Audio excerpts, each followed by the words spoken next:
em esperança da vida eterna, a qual Deus, que não pode mentir, prometeu antes do começo do mundo. Vamos ler mais uma vez o versículo, vendo que ele é um versículo pequeno, para nós melhor o memorizarmos. Em esperança da vida eterna, a qual Deus, que não pode mentir, prometeu antes do começo do mundo. Amém? Ainda que nós passemos por dificuldades, a vida é cheia de lutas, cheia de altos e baixos. Tem dias que você está triste, tem dia que você está alegre, tem dia que você recebe uma boa notícia, tem dia que não acontece nada de bom. A vida é assim, altos e baixos, mas em tudo isso, nós temos uma conclusão: Deus continua sendo bom. Deus continua sendo bom, ainda que o mundo esteja em guerra, mas Deus está no controle de todas as coisas. Deus tem a última palavra. Entenda isso, Deus tem a última palavra. Deus criou e estabeleceu algumas regras, e essas regras, elas não podem ser quebradas. E nesta noite, eu quero trazer uma palavra de esperança para a igreja. Uma palavra de quê? De esperança. Evangelho é esperança, porque luta tem o crente e tem o não crente. Agora, esperança, e esperança do ponto de vista eterno, quem é que tem esperança eternamente? Só quem está em Cristo Jesus. Fora de Jesus não há esperança duradoura. Nessa vida tudo é transitório, tudo é passageiro, mas em Cristo Jesus a esperança transcende e ela adentra a eternidade. Nós estamos muito tendenciosos a ouvirmos mensagens motivacionais de autoajuda que falam sobre como vencer na vida, como prosperar, como ressuscitar sonhos. Enfim, nos últimos anos o Evangelho foi muito levado para este lado. Mas nesses últimos dias, Deus ele está restaurando a sua igreja para ela voltar a tratar daquilo que está no coração do Evangelho, que é a vida eterna. A igreja, ela prosperou muito, financeiramente falando.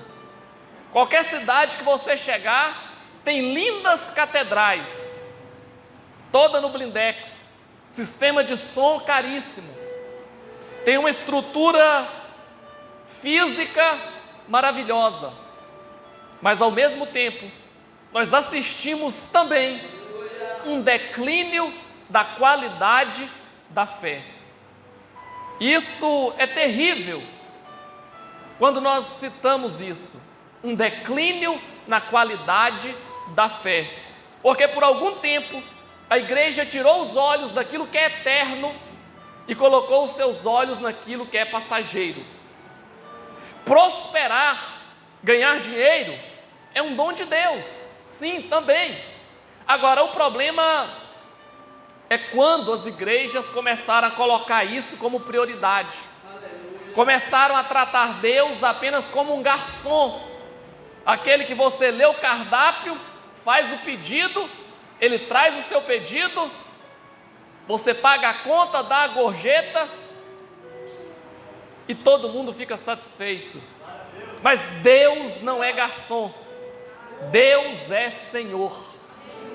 Quase todo mundo quer Jesus como Salvador, mas poucos querem Jesus como Senhor, porque ter o Senhor, a coisa aperta mais. Só que tem um detalhe: a única maneira de você alcançar a vida eterna, a única maneira de você ter o seu corpo ressuscitado, se você chegar a morrer, é se Jesus ressuscitar você para a vida eterna. Então é necessário se submeter ao senhorio de Jesus. Fora de Jesus não há esperança duradoura.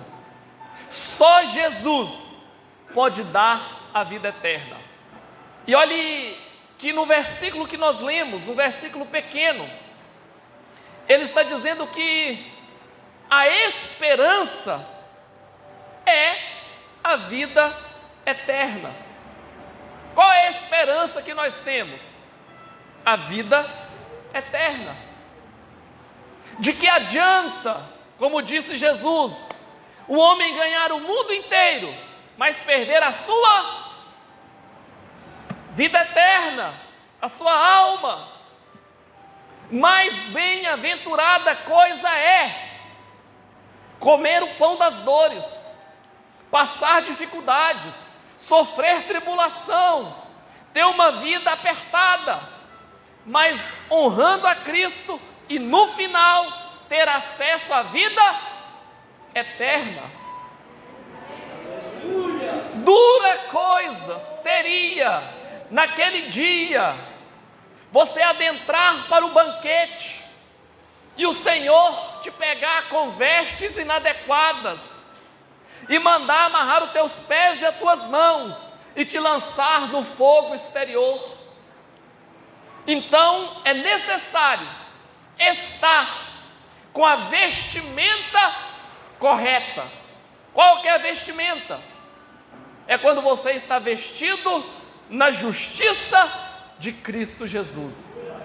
Quem prometeu a vida eterna? Para que nós tenhamos essa esperança. Por que você acredita na vida eterna? Porque quem prometeu foi Deus. Quem prometeu? Os apóstolos de Jesus? Os profetas do Antigo Testamento? Quem prometeu a vida eterna foi o próprio Deus. Aleluia! Quem é Deus? Aquele que não pode mentir, aquele que não pode falhar. Governos falham, reis falham, médicos falham, os homens todos falham, fazem promessas e não podem cumprir, fazem planos e não conseguem alcançar, traçam metas, mas não conseguem chegar no alvo. Agora, Deus que prometeu a vida eterna, é impossível que Ele não cumpra, é impossível que Ele não te dê a vida eterna se você estiver em Cristo Jesus. Quando foi que Deus prometeu isso? O versículo diz: antes da fundação do mundo, antes de Deus criar a terra, antes de Deus criar os anjos, antes de Satanás existir, Deus já havia determinado, Deus já havia prometido, Deus já havia determinado e criado um cronograma, e nesse cronograma estava inserido a raça humana, e Deus tinha um plano para a raça humana, para os seres humanos, é o plano da vida eterna. Se você ler a carta de Romanos, escrita por Paulo, ele vai usar muito a palavra predestinou. Deus nos predestinou para a vida eterna. Aqueles que Deus elegeu, aqueles que Deus predestinou, aqueles que Deus determinou, para o quê? para a vida eterna. Como que Deus predestinou? Deus predestinou pessoas? Não. Deus predestinou um meio. Qual é o meio? Cristo Jesus e a igreja. Se você está em Cristo e está na igreja, você está predestinado à vida eterna. Se você não está em Cristo e não está na igreja, você não está predestinado à vida eterna. É simples. Deus criou um meio e um plano de salvação. Se você entra no plano de salvação, você tem acesso à vida eterna.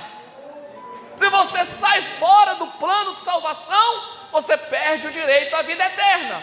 É muito simples. Basta você estar em Cristo Jesus.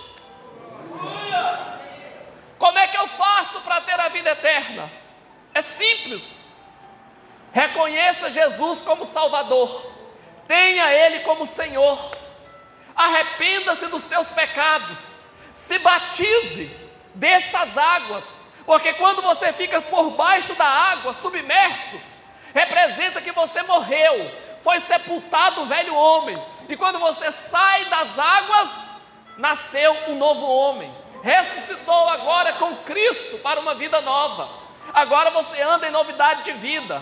Agora você ceia todos os meses como parte de um memorial. E quando você ceia, você está confessando que você crê na promessa. Você crê naquele que prometeu. Você crê naquele que instituiu o memorial da ceia. E se você ceia com dignidade, você tem acesso à vida eterna. Você cumpre um processo até você chegar na eternidade.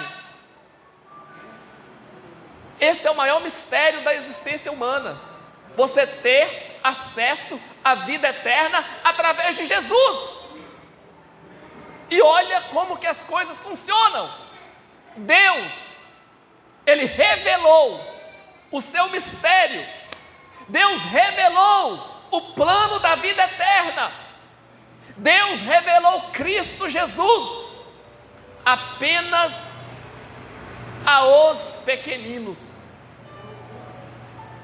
os humildes de coração e de espírito, os quebrantados. Às vezes, as pessoas mais indignas aos olhos deste mundo, foi para elas que Deus revelou o seu plano de salvação. É impossível a salvação partir de você. Sabe por que você está aqui hoje? Sabe por que você vem na igreja? Porque Deus tocou no teu coração um dia. Porque Deus tirou um véu que havia na sua mente. E Ele colocou diante de você o entendimento do plano da salvação. As pessoas lá fora, elas sabem que existe um Deus. Elas creem que existe um Deus, mas elas não entram no plano da salvação. Elas não se submetem ao senhorio de Cristo, porque a elas não foi revelado este plano. Os homens lá fora estão preocupados com as honras deste mundo, com a glória deste mundo. Mas quem recebeu a revelação do Evangelho no coração está preocupado com a vida eterna. Eu posso perder muitas coisas, eu posso até perder todas as coisas, mas não tire de mim a vida eterna. Como é que Paulo morreu? Olha a sabedoria de Paulo.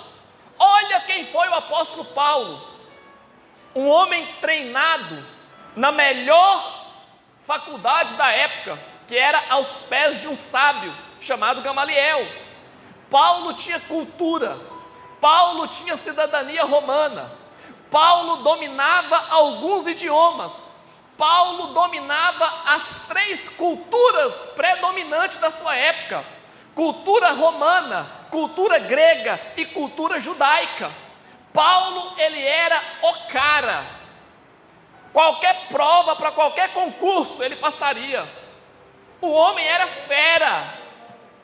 poderia ter uma carreira brilhante aonde ele escolhesse, poderia gozar dos favores do rei, do governador, ter um cargo, ter ascensão, aonde ele escolhesse. Porém, Paulo escolheu sofrer por amor a Cristo. Ele abriu mão de todas as possibilidades humanas. Ele abriu mão de qualquer carreira terrena para viver a vocação celestial. Por que ele fez isso? Porque um dia ele teve um encontro com Jesus. Um dia ele conheceu Jesus ressuscitado. Toda pompa, toda soberba, todo orgulho de Paulo fez com que ele caísse diante do senhorio de Jesus. Quando ele viu a glória de Jesus, e ele disse: Senhor, o que é que eu faço? O que é que tu queres que eu faça? É impossível você ter um encontro com Jesus ressuscitado. É impossível você conhecer o Jesus glorioso e você continuar sendo a mesma pessoa. Está cheio de crente. A maioria da crentaiada conhece o Jesus histórico, o Jesus dos evangelhos, as histórias da multiplicação de pães, a história dele andando sobre as águas, a história dele dando vista aos cegos, mas nunca tiveram uma experiência com o Jesus ressuscitado. Você vai nos evangelhos, você tem um Jesus sofredor, andando de chinelas de dedo, nas estradas empoeiradas da Palestina, tendo sede, tendo a pele queimada pelo sol, tendo fome, dependendo. Jesus dependia, embora entre aspas, da doação de mulheres ricas, porque a Bíblia diz no Evangelho de Mateus que algumas mulheres ricas sustentavam o ministério de Jesus. Alguém bancava, alguém pagava a conta. Mas esse é o Jesus dos evangelhos, o Jesus que leva tapa no rosto, o Jesus que leva cuspe na cara, o Jesus que é humilhado, desprezado, rejeitado, injuriado, o Jesus que vai para a cruz, o Jesus que derrama o seu sangue, o Jesus humilde, que apanha e perdoa. Mas em Apocalipse, já não é mais o Jesus da cruz, agora é o Jesus do trono, agora é o Jesus da glória, agora é o triunfante, é o ressurreto, é o que venceu a morte, é o que venceu o pecado, é o que venceu o inferno, é o que despojou todas as potestades e principados, é aquele que os 24 anciãos tiram as suas coroas, lançam aos seus pés, se curvam diante dele e diz: digno é o Cordeiro de Deus, santo é o Filho de Deus, bendito é o Todo-Poderoso. É esse Jesus que nós precisamos conhecer, o Jesus glorificado, porque o Jesus Salvador, lá da cruz, ele perdoa nossos pecados, mas o Jesus glorioso é o que vai estabelecer o reino eterno, é Ele que vai estabelecer o reino, aonde nós vamos passar a eternidade. Nós estamos falando da vida eterna, e eu acho interessante, porque a Bíblia, ela é escrita de acordo com a cultura da época. Se voltarmos ao tempo de Jesus, naquela época, quando um rei ia visitar outro rei, diplomaticamente, amigavelmente, para fazer uma visita de cortesia, o rei ia montado em um jumento. E Jesus veio, ele saiu do reino celestial e veio no reino terreno. Ele veio em cortesia, ele veio com diplomacia, ele veio amigavelmente. Por isso ele veio montado em um jumento. Mas quando um rei estava em guerra, ele montava em um cavalo branco e ele ia na frente com a sua espada empunhada. Por isso que quando a Bíblia fala do Jesus de Apocalipse, não fala do Jesus do jumento, mas fala do Jesus montado em um cavalo branco. E ele tem uma faixa, e essa faixa cobre a sua coxa, e na faixa por cima da sua coxa está escrito a designação de quem ele é e do que ele é. E ali está escrito Rei dos Reis e Senhor dos Senhores. Aleluia mesmo, glória a Deus. Satanás quer, Satanás almeja, Satanás deseja os reinos da terra. Ele luta pelos reinos da terra. Está cheio de homens poderosos, fazendo alianças ocultistas com o reino das trevas. Porque Satanás também tem um projeto de governo para a terra.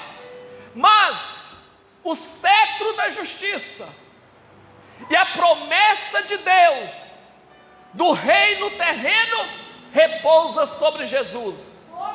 Satanás atuará, enganará até o dia que Jesus montar no seu cavalo branco e voltar para essa terra. A Bíblia diz lá em Apocalipse que ele vem montado em um cavalo branco e ele vem para reinar. Como assim? Jesus vem para reinar? Sim.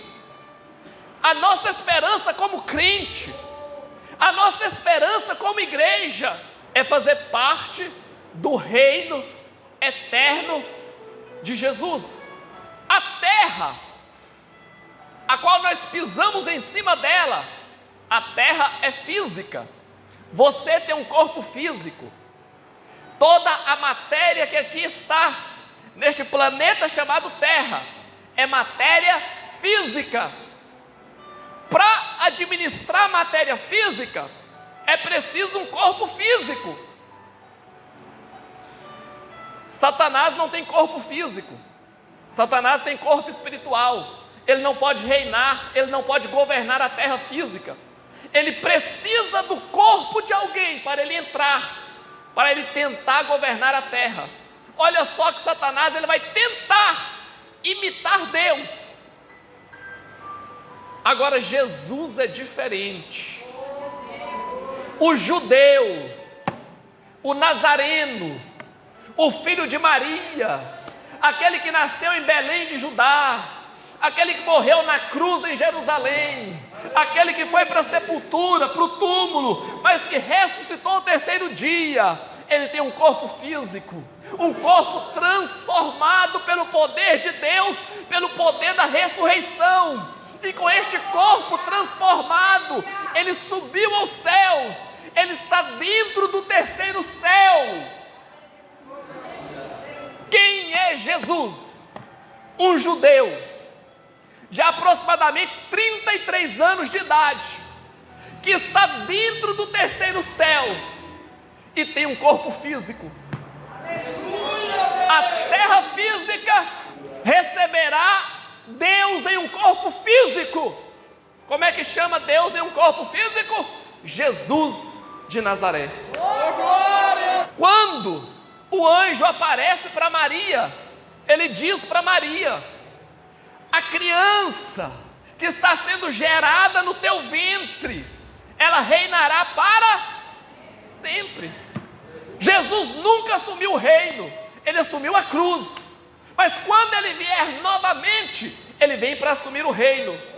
Apocalipse 4 diz, 4 ou 5, não me falha a memória, mas há um versículo lá que diz: ele reinará sobre essa terra e nós reinaremos com ele. Nós não vamos passar a eternidade no céu, Nós vamos passar a eternidade na terra. A terra é física, o nosso corpo é físico. Deus tem um corpo físico para reinar a terra que é física. A nossa esperança é essa: estar aqui, dentro da eternidade, vivendo para sempre, reinando para sempre, com Cristo Jesus, nosso Senhor. É por isso que crente é esse negócio com Jesus. É Jesus para cima, é Jesus para baixo, é em nome de Jesus, é Jesus lindo, é Jesus maravilhoso, é Jesus glorioso, é Jesus sendo adorado, é nós falando em Jesus, é Jesus o tempo todo. Mas por quê? Porque Ele é o dono de tudo, Ele é o dono da eternidade, é Ele que salva, é Ele que dá a vida, é Ele que pode matar, é Ele que pode ferir, é Ele que pode fazer viver, é Ele quem venceu Satanás, é Ele quem venceu o pecado, é Ele quem venceu a morte, é Ele que é maior do que todas as coisas. Eu sempre uso dizer uma frase: é muito melhor não nascer, não existir e não viver, do que nascer, existir e viver e não conhecer Jesus nesse percurso. Porque o homem sem Jesus, ele está fadado à condenação eterna. Não há outro meio, não há outra válvula de escape, não há nenhuma outra possibilidade a não ser Cristo Jesus ressuscitado. Quando foi que Ele nos deu a vida eterna? Antes da fundação do mundo. Antes de Deus criar o mundo, Ele já tinha na mente dele todo um cronograma pronto. É por isso que o profeta Isaías, ele vai dizer: Deus anuncia o fim desde o início. Deus, ele tem uma característica: Deus só começa algo depois que ele termina. Como assim? Antes de Deus começar qualquer coisa, na mente dele, ele já viu o final, ele já terminou a obra na mente dele. Antes de Jesus morrer na cruz, a Bíblia diz que ainda na eternidade passada, Deus já havia crucificado Jesus. Por isso que o sangue dele é conhecido antes da fundação do mundo, porque Deus já sabia da queda, Deus já sabia da necessidade da redenção da humanidade através do sangue. Em momento algum, Deus planejou a queda, mas Deus previu a queda, e Ele sabia que a única maneira de resolver o problema da queda era o sacrifício de Jesus. Então Deus já sabia da necessidade do sacrifício do seu Filho. Por isso, antes de criar, na mente dele, Cristo já estava crucificado. Sabe por que nós estamos aqui hoje? Sabe por que nós somos igreja? Porque Deus crucificou Jesus na sua mente antes da fundação do mundo. Quem matou Jesus na cruz foi Satanás? Não! Satanás jamais teria poder para matar Deus em uma cruz. O próprio Deus crucificou o seu Filho na cruz. A cruz é obra de Deus. A cruz é o meio da salvação. É a cruz que derrota Satanás. É ali que ele perde. Ele jamais queria a cruz. Ele sabe que ali Jesus o venceu.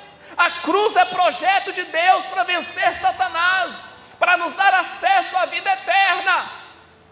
O homem só pode ter dois senhores. Quem é o teu senhor? É o pecado? É o prazer da iniquidade? Esse é o teu senhor? Ou o teu senhor é Jesus? A Bíblia, ela resume a isso. Ou o homem é servo do pecado para a morte eterna, condenação eterna, ou o homem é servo de Jesus para a vida eterna, para a aquisição da vida eterna. Eu acho interessante a ilustração. Tem no livro de Jacob Armínio, ele diz que a salvação é semelhante a um barco. Deus tem um barco da salvação, e Deus vai passando nas ilhas, e Deus chama as pessoas que estão nas ilhas: embarque no barco da salvação.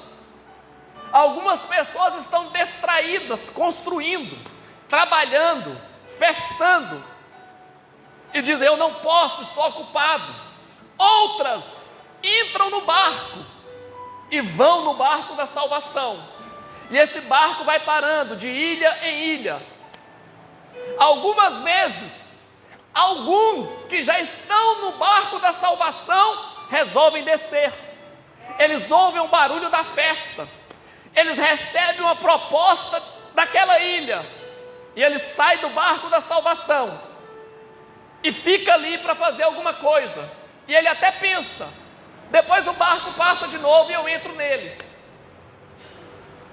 Mas a verdade é que Deus nos deu o livre-arbítrio.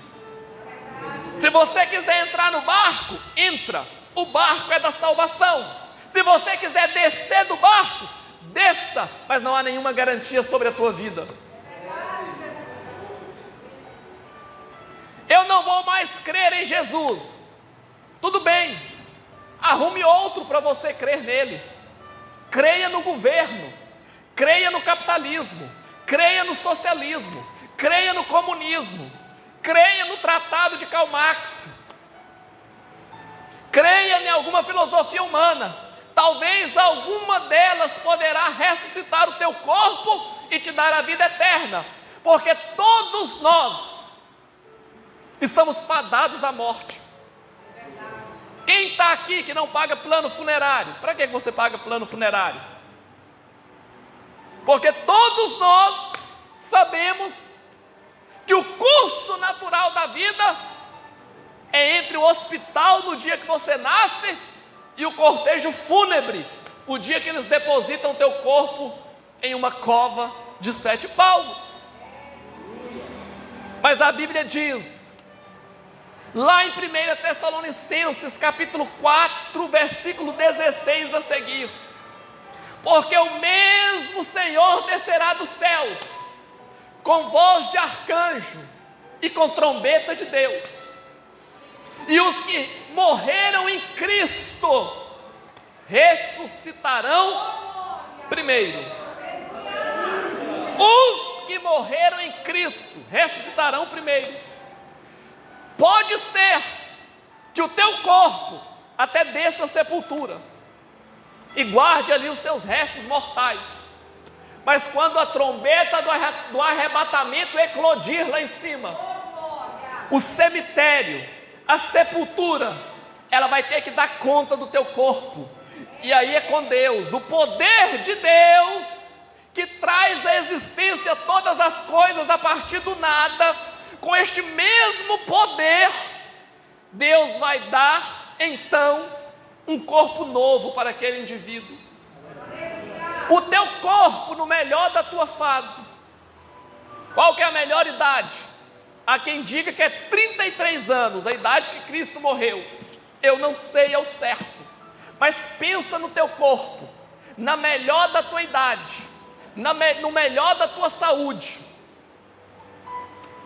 É o corpo que Deus vai te dar. Para quê? Para você passar a eternidade. Quantos anos? 50? 100? Não! É para a eternidade. Só que tem um detalhe. Deus tem uma proposta. Qual que é a proposta de Deus? Você serve a Jesus. Você tem Jesus como Senhor e Salvador da tua vida, e Deus te dá a vida eterna. Só que Satanás tem uma proposta também. Venda o teu direito de vida eterna. Venda o direito teu de primogenitura. Não foi assim que ele fez com Esaú? Jacó? Me vende a tua primogenitura. E ele vendeu por um prato de lentilhas, por um ensopado. Quantas pessoas trocando a glória de Deus por aquilo que não é de valor algum.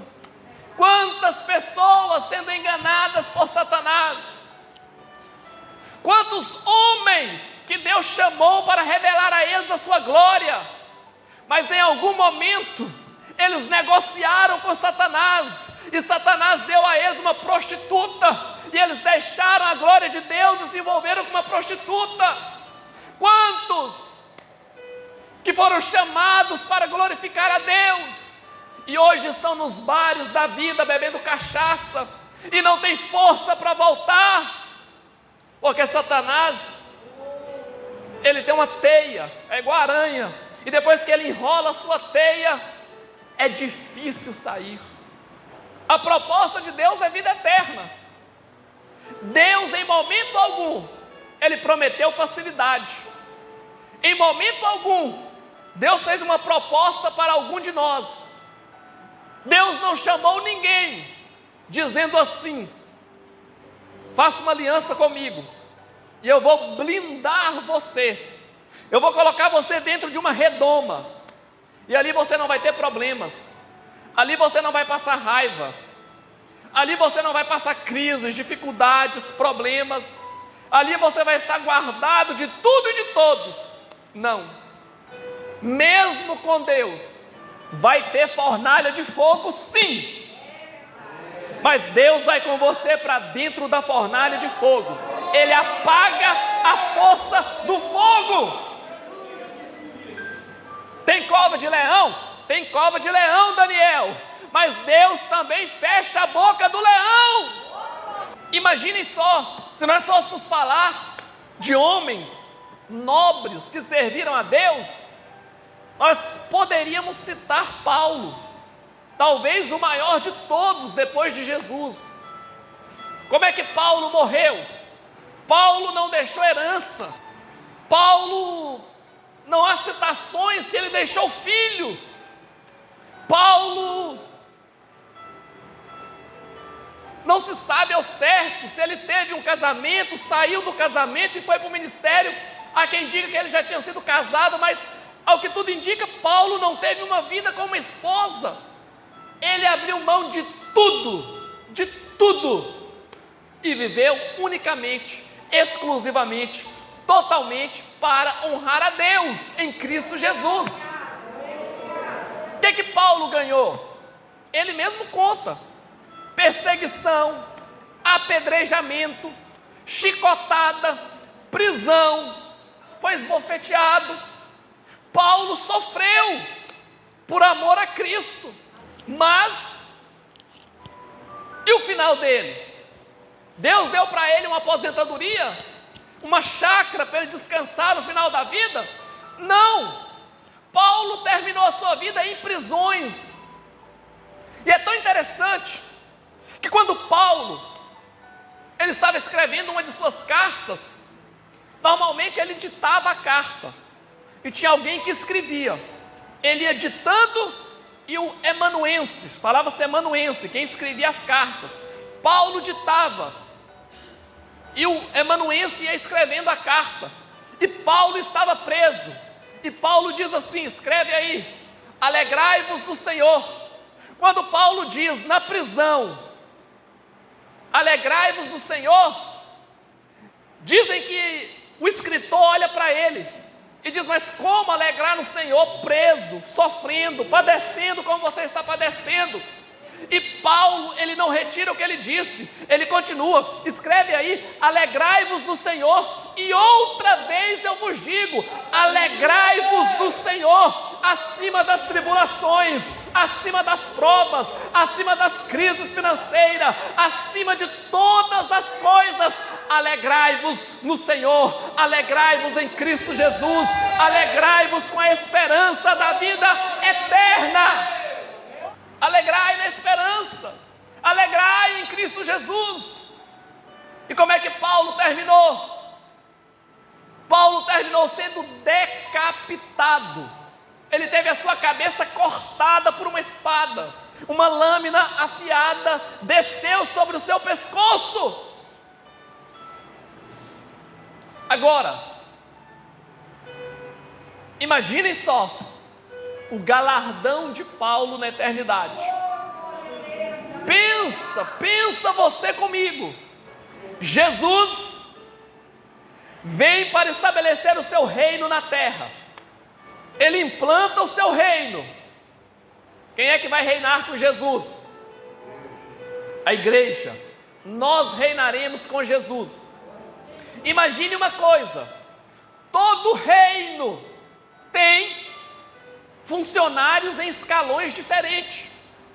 Tem primeiro escalão, tem segundo escalão, tem terceiro escalão. Todo governo tem secretariado, tem ministro. Todo reino tem desembargador, tem juiz, tem posições nobres. Quem vai estar no trono? Jesus. Quem vão ser os assistentes diretos de Jesus? Provavelmente lá vai estar Paulo, um dos maiorais. Quer falar com Jesus? Primeiro passa por Paulo. O homem vai estar lá, posição de destaque, posição de honra. Você olha para a terra, o presidente da república, ele nomeia os seus ministros. Ministro do presidente, ele tem acesso aos jatos da Força Aérea Brasileira. O ministro, ele trabalha em Brasília, mas ele mora no Ceará. Final de semana ele quer ir para casa. O jato da FAB, da Força Aérea Brasileira, pega ele, leva para casa. Pega ele, devolve para Brasília. Ele tem de tudo, do bom e do melhor, às custas do governo. Cargo de destaque, posição de honra. Lá na eternidade vai estar Paulo, usufruindo de um cargo de honra. Por quê? Porque ficou muito bem claro na Bíblia: quem muito dá, muito vai receber. Quem muito fez, muito vai receber. Jesus deixou um ensinamento para nós, e nós temos tanta dificuldade para entender esse ensino de Jesus. Jesus diz assim: não ajunteis tesouros na terra, ajuntais tesouro no... Como é que ajunta tesouro no céu? No céu não entra dólar, no céu não entra euro. Quando nós falamos céu, nós estamos falando da eternidade. O reino dos céus vai descer para a terra. A oração do Pai Nosso vai ser respondida. Quando nós oramos a oração do Pai Nosso, venha o teu, o reino vai vir, o rei vai vir, e nós vamos reinar com ele. E aí ele vai te devolver o tesouro que você juntou nos céus. Isso aqui é tão interessante, irmãos. Se Jesus arrebatar a igreja esta noite, o teu carro fica, a tua casa fica, os teus cartões de crédito fica, as tuas joias, a tua roupa, fica tudo para o sistema do anticristo. O governo vai tomar tudo. Tudo que você guarda para si, tudo que você retém para si, vai ficar para o sistema. Mas tudo que você investiu no reino, o dinheiro que você colocou no gasofilaço, o dízimo que você devolveu, a obra que você prestou de assistência para o reino, está tudo registrado para o Senhor te devolver como galardão. Quantos miseráveis, insignificantes nessa vida, com a Bíblia velha, mas que honram a Deus acima de tudo, que dedicaram a vida à causa do Evangelho, e naquele dia vai ter uma grande ou uma posição de destaque no reino. Para quem que é o reino? É para os grandes desta terra? É para quem foi prefeito, vereador, deputado, senador? Não, é para os pequeninos, é para os que se submeteram ao senhorio de Cristo. Quer ter acesso à vida eterna? Quer juntar tesouros no céu? Sirva, honre, dedique a tua vida à causa de Cristo Jesus. Se Jesus não voltar nos próximos anos, daqui poucos anos, outra pessoa vai morar na sua casa. Você morre, a casa vai para o inventário, alguém vai morar nela. Aquilo que você deu a sua vida para construir, os teus netos, filhos, sei lá, vai gastar tudo à toa. Coisas que você tem dificuldade tremenda, não gasta porque tem que guardar. Você vai guardar, você vai juntar, e os teus netos vão desperdiçar de uma maneira que seus ossos vão remexer no sepulcro. Mas, ou seja, a pessoa retém, e outro vem e gasta. Pegue o que Deus te deu, pegue o que Deus colocou na tua mão, estude, peça a Ele a direção para você honrar a Ele da melhor maneira possível. Deus, eu quero pegar o que o Senhor me deu e eu quero levar para a eternidade. Eu quero colocar à disposição do reino o que o Senhor me deu. Me ensina como é que eu faço isso, Deus. Tem um filme no YouTube do D.L. Moody. Ele viveu nos Estados Unidos no século XIX, início do século XIX, meados do século XIX. Segundo a bibliografia dele, ele ganhou mais de 1 milhão de almas. E lá nesse filme da vida dele, século XIX, 1800 e alguma coisa, Estados Unidos, um país capitalista de possibilidades de ascensão econômica gigantesca. E ele tinha um desejo de ficar rico. E ele foi trabalhar com o tio dele, que tinha uma sapataria. Naquela época, sapato era manual. O tio dele ficou rico e deu a ele a oportunidade também de ficar rico. E em um ano, ele ganhou tantos dólares, era algo já bem acima da média, ganhou tantos dólares, ele falou, nossa, já era uma quantia com a qual eu ia ficar rico. Aí Deus tocou no coração dele, ele saiu do emprego e foi fazer a obra. E um dia ele voltou lá na sapataria, e o tio dele perguntou para ele, o último ano que você trabalhou comigo, você ganhou quantos dólares? E ele falou a quantia. E o tio dele falou, e esse ano, você ganhou quantos dólares? E ele falou, esse ano eu não ganhei quase nada, é porque eu decidi ser rico na eternidade. Eu decidi ser rico na eternidade. Aonde está Moody hoje? Dentro da eternidade.